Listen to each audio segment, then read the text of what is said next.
Okay, guys, so in this video, we are going to look at 4 past papers. Paper 1, Afrikaans paper 1.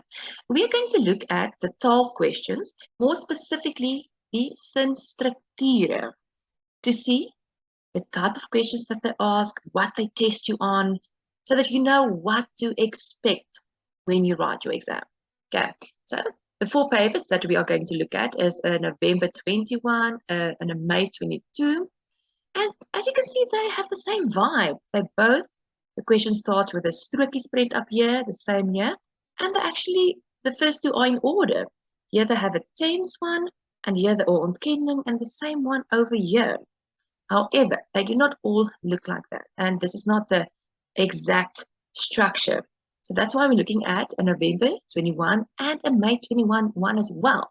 See, it's different. There's no strokies print over here and here. And actually, it's not in the same format and order.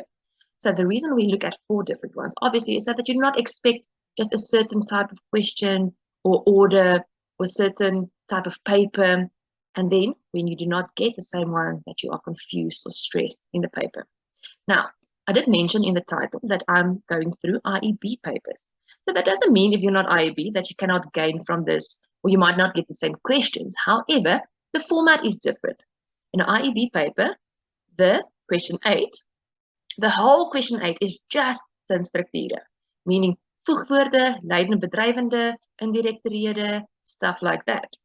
And that's what I'm going to be focusing on.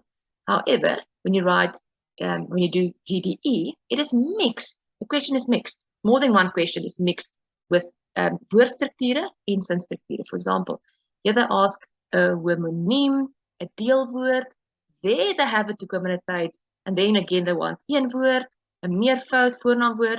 So it is mixed. And I just want to focus on the sinstrukture. Okay. And you also see I'm actually not going in order of the questions. I'm not going number 1, 2, 3, 4. I'm going to be focusing on concepts together. Okay, guys, in today's video, we are going to look at past papers and we're going to look at the sinstrukture, more specifically indirekte rede questions.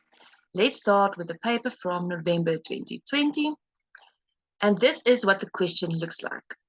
Die onderwyser sê, jy vaar altyd sleg in my toetse. Now, usually, it's quite confusing to know who these characters are talking to know, is it talking to a he or is it talking to you? So this is where I would recommend looking at the comic. That is why I have the comic here on top as well, because these questions are based on this comic. I mean, obviously, you're not going to get the answers in this comic. However, it is based on this comic. So these are the 2 characters talking to each other. Die onderwyser, and he's talking to him. So when he says jy, it means he's talking to this guy. Okay, and then they tell us to start with the words in bold.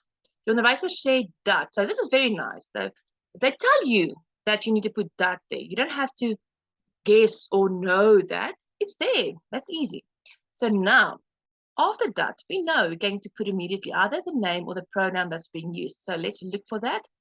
There we have jy. And also let's look for other pronouns. There we have my. So remember, these 2 need to change. And then we're not going to have our verb second. Our verb is going to move to the end of the sentence to verb to be. So pause and let's see if you can do the question. Okay, let's have a look. Die onderwyser sê dat hy altyd sleg in sy toetse vaar. So these 2 pronouns changed and the verb moved to the end of the sentence. Easy peasy. Let's look at another one from May 2021. Sanele sê julle ouers gaan baie trots op julle wees. So again, we look at the picture and the other question. So it is this guy talking to these people. Okay. So again, they give us that. So it's easy. Now let's look for the pronouns. Julle and julle over there. So we know that those 2 need to change. And we also need to remember that our verb will move to the end. Okay. Pause. Let's see if you can do the question. Okay. Sanele sê dat hulle ouers baie trots op hulle gaan wees. And there, our verb gaan move to the end. It's going to sit right in front of that verb at the end. Okay, again, easy peasy. Let's look at the last one, November 2021. Shafiq vra, wanneer moet ons terug by die werk wees? Oh, so now we have a question. Okay, so remember, there are two ways to answer a question. Number one, if it is a yes or no answer, then we put off. The English is asking if, hy vra of, or the second one is when it needs an explanation. And usually we have these question words, but when it is an explanation and not just a yes or no answer. Okay, so let's have a look. There we have wanneer. And remember, we need to change the pronouns. Let's look. Okay, there we have ons. And another thing, very important, our verb will, again, move to the end. Okay, so wanneer moet ons terug by die werk wees? Is that a yes or no question? It's not. So think what you need to do. Pause and let's see if you can do the question. Let's look at the answer. Shafiq vra wanneer. So we don't put in off or anything else. The question word here immediately just moves there. It just moves there. So Shafiq vra wanneer. And then remember our verb's going to move. So immediately we go to the pronoun. Ons changes to hulle. Terug by die werk moet wees. Okay, again our verb moves to the end of the sentence, but it's going to stand in front of wees. Okay, so nothing difficult. We just need to remember what to do. Pronouns change. Very important, your verb moves to the end of the sentence to verb twee. And you need to know what to do when it's a question. When do you write off? And when do you just put the question word after die vraag? Okay, guys, I hope that this helped you.